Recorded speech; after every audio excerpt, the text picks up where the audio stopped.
सबको यही लगा कि रावण मारा गया और रामायण का युद्ध खत्म हो गया। लेकिन दोस्तों, सच्चाई इससे कहीं ज्यादा चौंकाने वाली है। बहुत कम लोग जानते हैं कि रावण का एक बड़ा भाई भी था, जो रावण से भी 1000 गुना ज्यादा शक्तिशाली था, और वह पृथ्वी पर नहीं बल्कि किसी दूसरे ग्रह पर रहता था।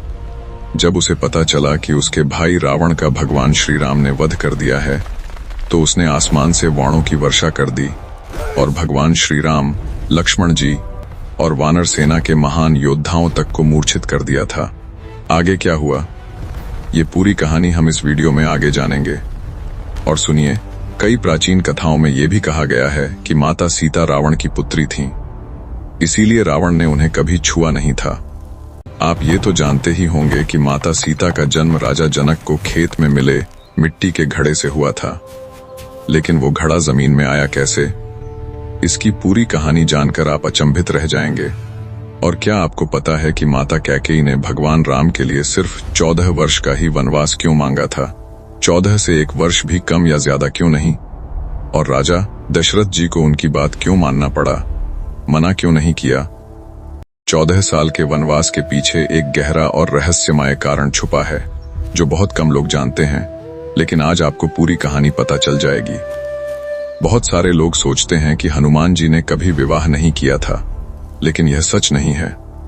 हनुमान जी का विवाह हुआ था और उनका एक पुत्र भी था, और अगर वे यह विवाह नहीं करते तो एक ऐसी गुप्त विद्या थी जिसे वे कभी नहीं सीख पाते। आप सबने लक्ष्मण रेखा का नाम तो सुना है, लेकिन वाल्मीकि रामायण में लक्ष्मण रेखा का कहीं भी उल्लेख नहीं मिलता। और क्या आप जानते हैं कि रावण ने भगवान शिव को प्रसन्न करने के लिए अपने शरीर की आंतें निकालकर उनसे वीणा बनाई थी और स्वयं बजाई थी। एक और चौंकाने वाली बात, काकभूषुंडी जी ने रामायण की पूरी कथा उसके घटित होने से पहले ही लिख दी थी। क्या काकभूषुंडी टाइम ट्रैवल जैसी किसी विद्या को जानते थे? दोस्तों, आज मैं आपको रामायण की ऐसी रहस्यमयी कहानियां सुनाऊंगा जो ना रामचरितमानस में लिखी हैं, ना वाल्मीकि रामायण में, ना आपने इन्हें किसी टीवी सीरियल या फिल्म में देखा होगा। भारत और दक्षिण पूर्व एशिया में 300 से भी अधिक प्रकार की रामायणें प्रचलित हैं, जैसे आनंद रामायण, अद्भुत रामायण, कंब रामायण। और इन्हीं दुर्लभ ग्रंथों में से हम ये अद्भुत कहानियां खोजकर आपके लिए लाए हैं। इसलिए आपसे निवेदन है, कृपया हमें सपोर्ट करें, वीडियो को लाइक करें, चैनल को सब्सक्राइब करें और घंटी वाला बेल आइकन जरूर दबाएं, ताकि अगली रहस्यमयी कहानी का नोटिफिकेशन सबसे पहले आपको मिले। तो चलिए दोस्तों, कमेंट में जय श्री राम लिखकर इस अद्भुत और रहस्यमयी सफर की शुरुआत करते हैं। नंबर 1 पर है सहस्त्र रावण। बहुत समय पहले, जब लंका के रावण का जन्म भी नहीं हुआ था, उससे पहले उसकी मां कैकसी के एक और संतान हुई थी। इस बच्चे का जन्म एक बहुत अजीब और डरावनी घटना थी। जैसे ही वह पैदा हुआ, आसमान में काले बादल छा गए, जानवर जोर जोर से चिल्लाने लगे और हवा भारी हो गई, मानो कुछ बुरा होने वाला हो। यह बच्चा कोई साधारण बच्चा नहीं था। उसका शरीर बहुत काला था, आंखें लाल चमकती थीं और उसके कंधों पर 1000 सिरों का आभास था। उस बच्चे का नाम था सहस्त्र रावण। उसकी माता कैकसी उसे देखते ही डर गईं। उसके पिता ऋषि विश्रवा ने जब ध्यान लगाया तो उन्हें पता चला कि यह बच्चा इतना शक्तिशाली है कि अगर यह पृथ्वी पर पलेगा तो सब कुछ नष्ट कर देगा। वे बोले, कैकसी, ये बच्चा बहुत खतरनाक है।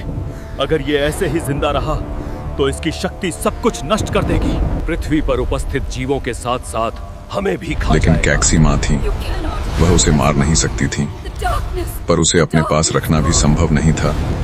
इसलिए एक रात उन्होंने अपनी मायावी शक्तियों से एक जादुई संदूक बनाया और उसमें उस बच्चे को सुलाकर आकाश में छोड़ दिया। वह संदूक उड़ता उड़ता पृथ्वी से बहुत दूर 7 समुद्रों के पार एक अलग दुनिया में जा पहुंचा। उस जगह का नाम था पुष्कर द्वीप।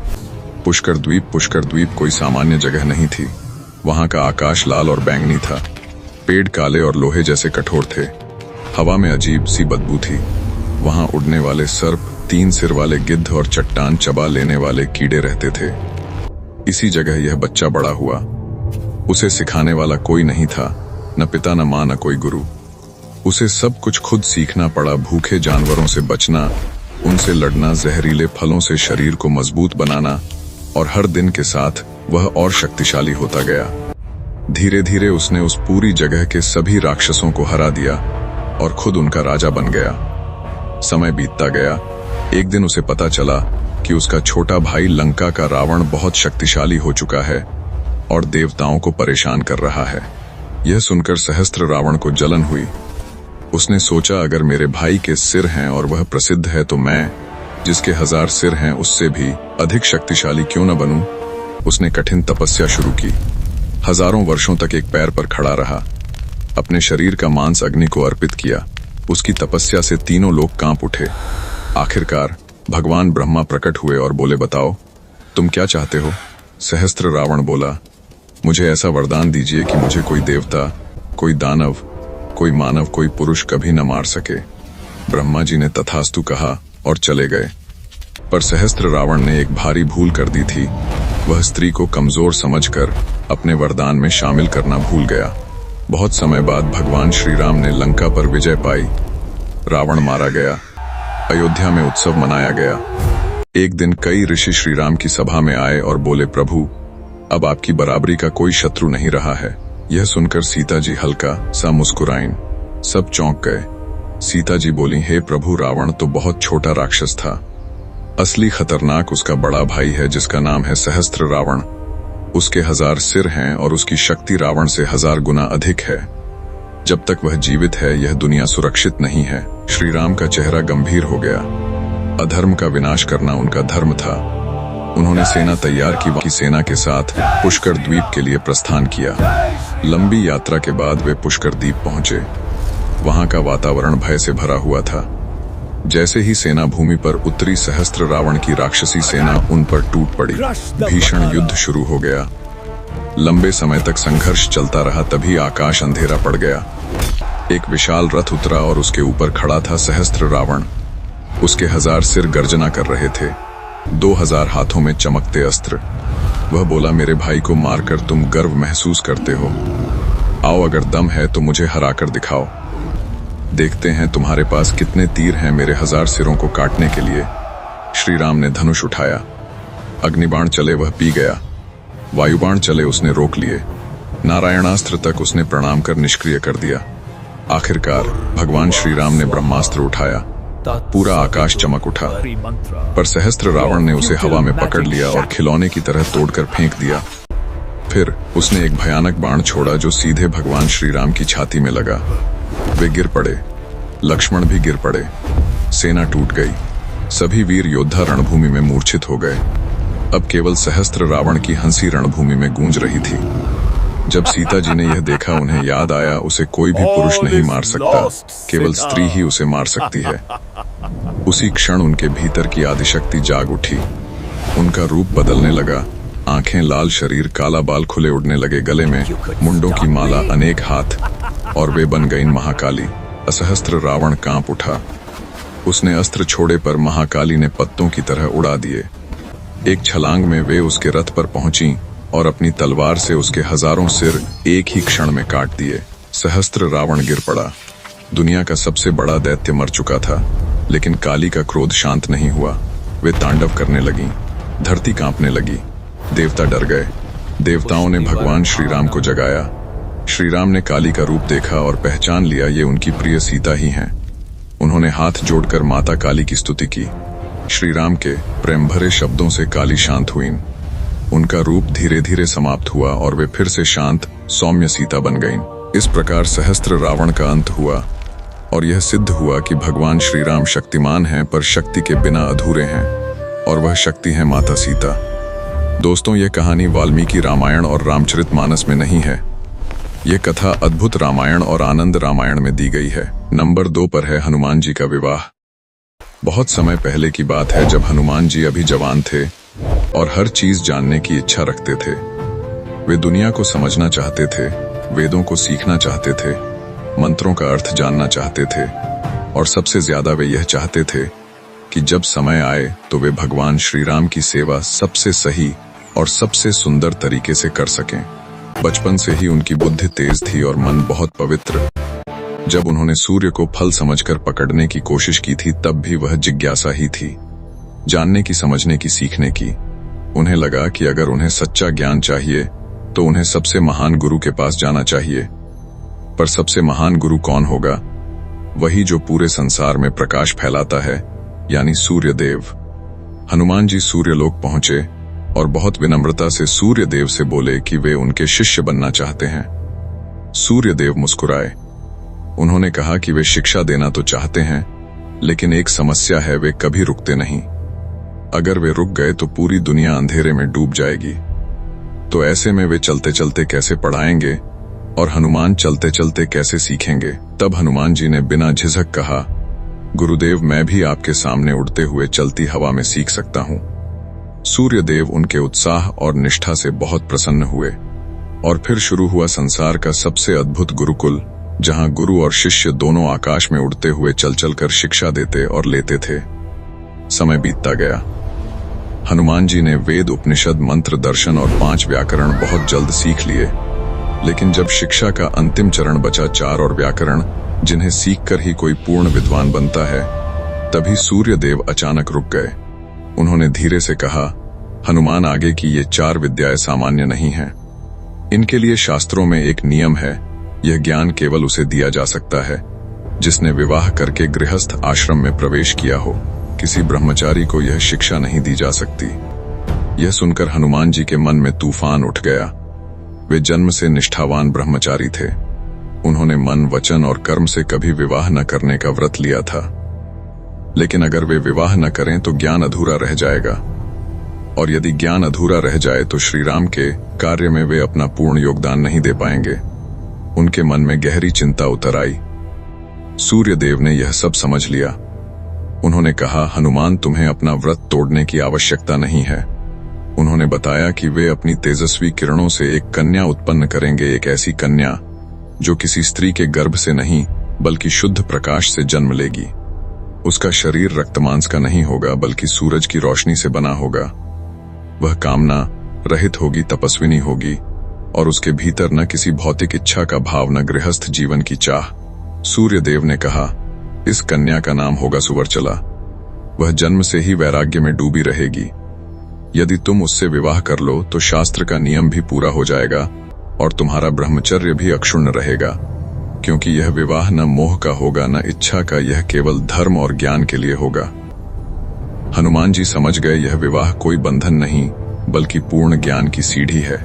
यह गुरु आज्ञा का पालन है, धर्म की रक्षा का मार्ग है। यदि वे यह विवाह न करते तो सूर्यदेव उन्हें अंतिम 4 व्याकरण नहीं सिखा पाते और वे पूर्ण विद्वान नहीं बन पाते। फिर सूर्यदेव का प्रकाश तेज हुआ और उस प्रकाश से प्रकट हुई दीप्तिमान, शांत, गंभीर, तपस्विनी सुवर्चला। देवता आकाश से उतरे इस दिव्य विवाह को देखने। सूर्यदेव ने अपनी पुत्री का हाथ हनुमान को सौंपा और हनुमान ने पूरे आदर के साथ विवाह स्वीकार किया। यह विवाह किसी फूल की तरह पवित्र था, न इच्छा, न आकर्षण, न गृहस्थता की चाह। यह था धर्म का संस्कार, शिक्षा के अधिकार का। विवाह के तुरंत बाद सुवर्चला फिर तपस्या में लीन हो गईं और हनुमान जी वापस सूर्यदेव से शिक्षा लेने में लग गए। अब सूर्यदेव पूरी स्वतंत्रता से उन्हें वे अंतिम 4 व्याकरण सिखा सकते थे, और हनुमान जी ने वह सब सीखा जो किसी देव, दानव या मनुष्य के बस का नहीं था।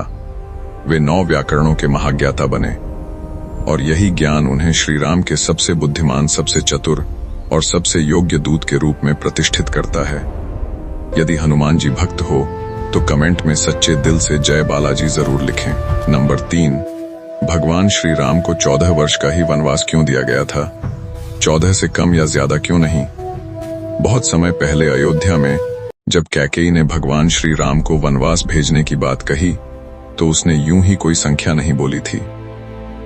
14 साल का समय बहुत सोच समझ कर तय किया गया था। उस समय ऐसे नियम थे कि अगर कोई व्यक्ति बहुत लंबे समय तक अपने घर, अपने राज्य या अपनी जमीन से दूर रहे तो उसका अधिकार धीरे धीरे समाप्त हो जाता था। पुराने कानूनों में यह समय लगभग 12 से 14 साल माना गया था। यानी अगर राजा 12-14 साल तक राज्य में न रहे तो नया राजा पूरी तरह असली राजा माना जाता था और पुराने राजा का अधिकार अपने आप मिट जाता था। मंथरा ने यही बात कैकेयी को समझाई। उसने कहा, अगर तुम राम को कुछ ही साल के लिए भेजोगी तो लोग उन्हें कभी नहीं भूलेंगे। वे लौट आए तो लोग फिर उन्हें ही राजा बनाएंगे। इसलिए उन्हें इतना लंबे समय के लिए भेजो कि लोग राम को भूल जाए और भरत की सरकार पूरी तरह जम जाए।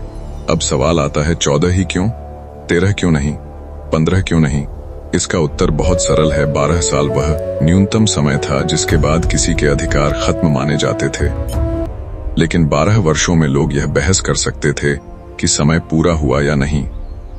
इसलिए 12 में 2 साल और जोड़कर 14 साल तय किया गया ताकि कोई शक-शुबा न रहे और राम का अधिकार पूरी तरह समाप्त हो जाए। यदि 13 साल किया जाता तो सुरक्षित नहीं माना जाता और 15 साल करने की जरूरत नहीं थी क्योंकि 14 साल पूरी तरह पर्याप्त थे। लेकिन यही वह समय था जिसने भगवान श्री राम को और भी महान बना दिया। दूसरी तरफ लक्ष्मण जी को बाद में रावण के पुत्र इंद्रजीत से लड़ना था। इंद्रजीत को वरदान था उसे केवल वही मार सकता है जिसने 14 साल तक सोया न हो। अगर वनवास 14 साल का न होता तो लक्ष्मण यह तपस्या पूरी नहीं कर पाते और इंद्रजीत को कोई भी मार नहीं सकता था। तो युद्ध के हिसाब से भी 14 साल आवश्यक थे। एक और कारण था राजा दशरथ पर लगा हुआ श्राप। श्रवण कुमार के माता पिता ने दशरथ को श्राप दिया था कि वे अपने प्रिय पुत्र के वियोग में ही प्राण त्यागेंगे। अगर राम केवल 2-3 साल के लिए जाते तो दशरथ उम्मीद में जीते रहते। लेकिन 14 साल इतना लंबा समय था कि एक वृद्ध पिता अपने प्रिय बेटे के बिना जी नहीं सकता था। इसलिए यह समय श्राप पूरा होने के लिए भी आवश्यक था। और सबसे सुंदर बात, भरत ने मंथरा की पूरी साजिश को समझ लिया था। उन्होंने खुद राजा बनकर राज नहीं किया बल्कि राम की पादुकाएं सिंहासन पर रख दी और स्वयं जंगल के बाहर एक साधारण सी झोपड़ी में रहने लगे तपस्या करते हुए। इससे कानून भी नहीं टूटा और राम का राजा होने का अधिकार भी बना रहा। नंबर 4, काकभुशुंडी जी ने रामायण की कथा रामायण होने से भी पहले लिख दी थी। क्या काकभुशुंडी जी टाइम ट्रैवल जैसी किसी विधा को जानते थे? कहानी बहुत पुराने समय की है, इतने पुराने समय की कि तब न शहर थे, न गाड़ियां, न बिजली, न भीड़। धरती पर हर तरफ जंगल ही जंगल थे। ऋषि मुनि तपस्या करते थे, देवता मानवों से मिलने आते थे और मनुष्य बहुत बहुत लंबे समय तक जीते थे। 100 साल नहीं बल्कि हजारों साल। इसी अद्भुत दुनिया में जन्म हुआ एक ऐसे जीव का जिसका नाम था काकभुशुंडी। आज लोग उन्हें एक विशेष कौवा कहते हैं, लेकिन वे कोई साधारण कौवा नहीं थे। वे बूढ़े नहीं होते थे, मरते नहीं थे और समय उनका कुछ भी नहीं बिगाड़ पाता था। सबसे पहले यह जान लो, काकभुशुंडी शुरू से कौवा नहीं थे। बहुत पुराने समय में वे एक मनुष्य थे। अयोध्या में जन्मे और भगवान शिव के भक्त बन गए। वे पूजा पाठ करते थे, लेकिन धीरे धीरे उनके भीतर अहंकार आ गया। उन्हें लगा कि वे सबसे बड़े भक्त हैं और उनका गुरु उनसे छोटा है। एक दिन उनके गुरु मंदिर में आए। सब लोग खड़े होकर प्रणाम करने लगे, लेकिन काकभुशुंडी अहंकार में बैठे ही रहे। गुरु शांत रहे, लेकिन भगवान शिव को यह बात बिल्कुल पसंद नहीं आई। अचानक मंदिर में गड़गड़ाहट हुई, जैसे आकाश फट गया हो। आकाशवाणी हुई, इसने गुरु का अपमान किया है, इसे कई जन्मों तक कष्ट झेलने होंगे। गुरु ने दया की प्रार्थना की। तब भगवान शिव ने श्राप को बदला। उन्होंने कहा, काकभुशुंडी कई जन्म लेंगे, लेकिन हर जन्म की स्मृति इन्हें रहेगी और अंत में वे भगवान राम के महान भक्त बनेंगे। यहीं से शुरू हुई उनकी अद्भुत यात्रा। काकभुशुंडी कई जन्म लेते गए, कभी जानवर, कभी पक्षी, कभी अनेक रूप, और हर जन्म में उन्हें पिछला जन्म याद रहता था। सोचो, अगर तुम्हें अपने हर जन्म की याद रहे तो तुम कितना जान पाओगे। इसी तरह उनका ज्ञान बढ़ता गया। आखिर में वे एक कौवे के रूप में जन्मे। कौवा हमें साधारण लगता है, लेकिन भारतीय परंपरा में कौवा पितरों का दूत है और समय का प्रतीक भी। इस रूप में काकभुशुंडी ने अद्भुत भक्ति की। इतनी भक्ति कि भगवान श्री राम स्वयं प्रसन्न हो गए। भगवान श्री राम ने उन्हें अवर्णनीय वरदान दिया कि समय उन्हें छू भी नहीं पाएगा। वे अमर होंगे, कभी बूढ़े नहीं होंगे, कभी मरेंगे नहीं, प्रलय में भी उनका कुछ नहीं बिगड़ेगा। और सबसे बड़ा वरदान, हर कल्प में वे रामलीला को प्रत्यक्ष देखेंगे। यह वरदान वैसा था मानो किसी को समय की नदी से निकालकर किनारे पर खड़ा कर दिया जाए। नदी बहती रहे पर उसे छू न पाए। यही काकभुशुंडी के साथ हुआ। समय चलता था, दिन बीतते, वर्ष गुजरते, युग बदलते, सृष्टि बनती, फिर मिट जाती, लेकिन काकभुशुंडी बाहर खड़े सब देखते रहते। वे समय के भीतर नहीं थे, बल्कि समय उनके सामने खुली किताब जैसा था। वे अतीत, वर्तमान और भविष्य तीनों को एक साथ देख सकते थे।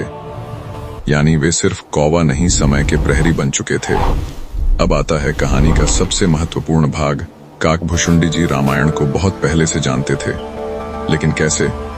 एक बार उन्होंने गरुड़ जी को बताया कि वे त्रेता युग में बार बार भगवान राम का अवतार होते देखते रहे हैं।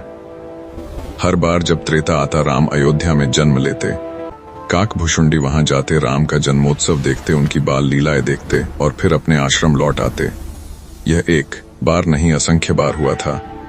वे अलग अलग कल्पों में, अलग अलग ब्रह्मांडों में अलग अलग रामायणें घटित होते देखते रहे। कहीं रामायण थोड़ी अलग होती, कहीं रावण का स्वरूप बदल जाता, कहीं लक्ष्मण के युद्ध अलग होते। इसे बहुत सरल उदाहरण से समझो। अगर तुम एक फिल्म 1000 बार देखो तो क्या अगली बार शुरू होने से पहले बता दोगे कि आगे क्या होगा? हाँ, बिल्कुल। काकभुशुंडी जी ने भी रामायण 1-2 बार नहीं बल्कि अनगिनत बार देखी थी। इसीलिए वे रामायण होने से पहले ही जानते थे कि क्या होने वाला है। इसीलिए कहा जाता है काकभुशुंडी जी ने रामायण से पहले सुनाई। अब आता है कहानी का सबसे रहस्यमय हिस्सा। एक बार वे बाल श्री राम के साथ खेल रहे थे। उन्होंने शरारत में राम के हाथ से रोटी ले ली। श्री राम उन्हें पकड़ने लगे। काकभुशुंडी उड़ने लगे। राम का हाथ बढ़ता गया, इतना बढ़ा कि वे डर गए और आंखें बंद कर लीं। जब आंखें खोलीं, वे किसी और जगत में थे।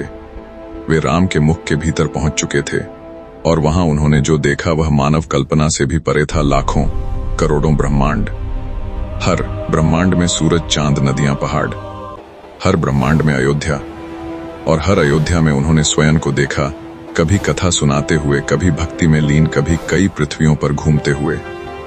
यह दृश्य आज की भाषा में मल्टीवर्स जैसा था। नंबर 5, क्या माता सीता रावण की बेटी थीं? इसलिए रावण ने उन्हें कभी नहीं छुआ था? बहुत समय पहले की बात है। एक बड़े शांत जंगल में गृत्समद नाम के एक दयालु ऋषि रहते थे। वे रोज अपनी गाय का थोड़ा सा दूध एक छोटे घड़े में इकट्ठा किया करते थे। यह दूध साधारण नहीं था। ऋषि इसमें रोज मंत्र बोलते थे और मन ही मन यह इच्छा करते थे कि एक दिन देवी लक्ष्मी उनकी बेटी बनकर जन्म ले। इसलिए यह दूध बहुत पवित्र, बहुत दिव्य और बहुत शक्तिशाली माना जाता था। इसी समय रावण अपनी शक्ति दिखाने के लिए पूरे संसार में घूम रहा था। वह कई जगह ऋषियों को परेशान करता और उनसे बुरी तरह रक्त लेता। एक दिन रावण गृत्समद ऋषि के आश्रम पहुंचा। ऋषि गहरे ध्यान में थे। रावण ने चुपके से वह पवित्र दूध वाला घड़ा उठा लिया और वहां से आगे बढ़ गया। रास्ते में जिन ऋषियों को उसने घायल किया था, उनका रक्त उसी घड़े में डाल दिया। इस तरह उस घड़े में मिल गई एक ओर पवित्रता और दूसरी ओर पाप। रावण यह घड़ा लेकर लंका पहुंचा और अपनी पत्नी मंदोदरी को दे दिया। उसने चेतावनी दी, इस घड़े में जहर है, इसे कभी मत पीना। लेकिन मंदोदरी बहुत दुखी रहती थी। रावण हमेशा युद्धों और यात्राओं में व्यस्त रहता और वह अकेली पड़ जाती थी। एक दिन दुख इतना बढ़ गया कि उसने सोचा अब जीने का कोई अर्थ नहीं। उसने वही घड़ा उठाया जिसे रावण ने जहर बताया था और एक ही घूंट में पूरा पी लिया। लेकिन जिसे वह जहर समझ रही थी, वह असल में ऋषि का पवित्र दूध और कई ऋषियों का रक्त, दोनों का अनोखा मिश्रण था। मरने के बजाय मंदोदरी गर्भवती हो गई। कुछ महीनों बाद उसने एक अत्यंत सुंदर बच्ची को जन्म दिया। बच्ची को देखकर मंदोदरी घबरा गई। उसके मन में एक ही डर बैठ गया, अगर रावण ने देख लिया कि मेरे पास अचानक ये बच्ची आ गई तो वह क्या सोचेगा। डर की वजह से उसने एक सुंदर सा संदूक लिया, बच्ची को उसमें प्यार से लिटाया और लंका से दूर एक सुनसान खेत में उसे जमीन में गाड़ दिया। कुछ समय बाद मिथिला के राजा जनक उसी खेत में खेती कर रहे थे। जब उन्होंने हल चलाया तो हल जमीन के नीचे रखे संदूक से टकराया।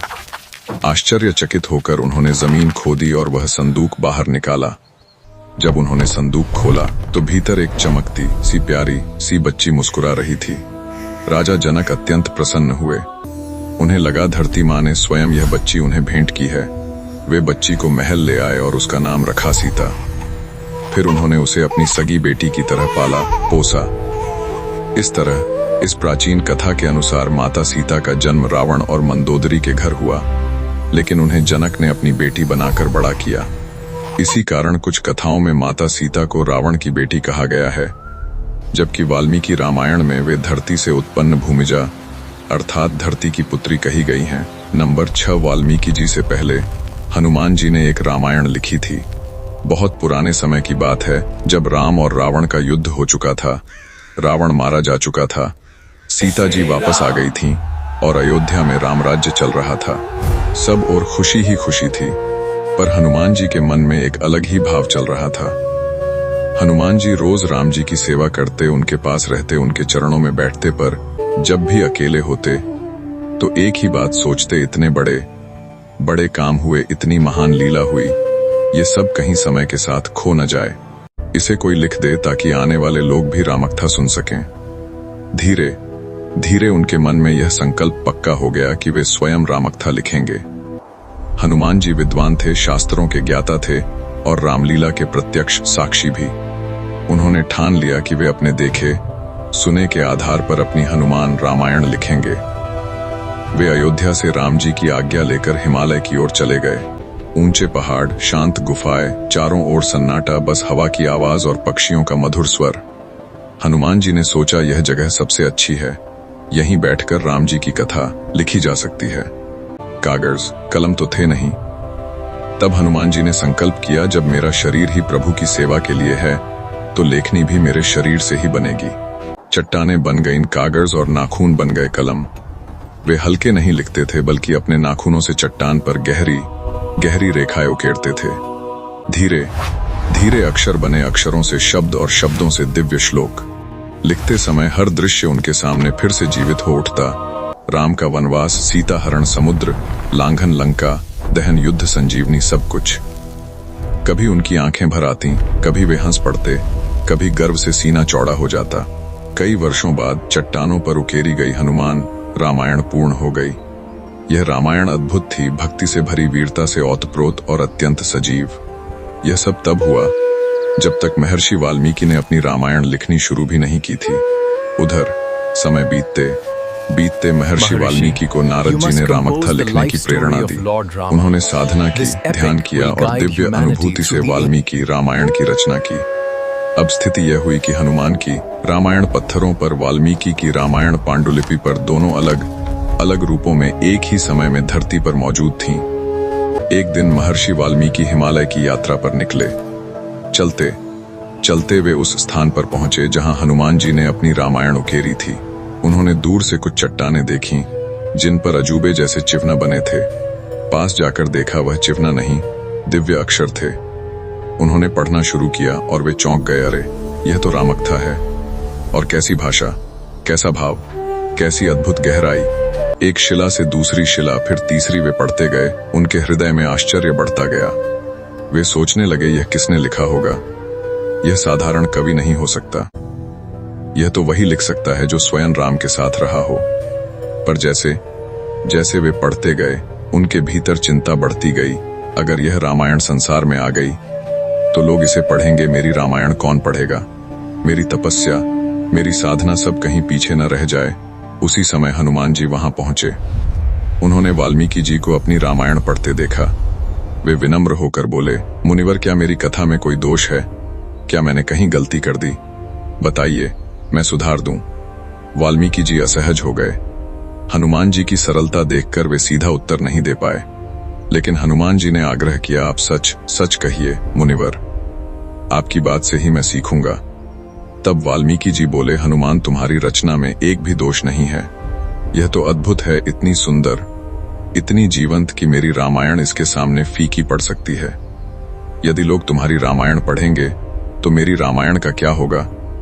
यह सुनकर कोई दूसरा होता तो गर्व से भर जाता, पर हनुमान जी तो भक्त थे, उनके लिए यश प्रसिद्ध सब था।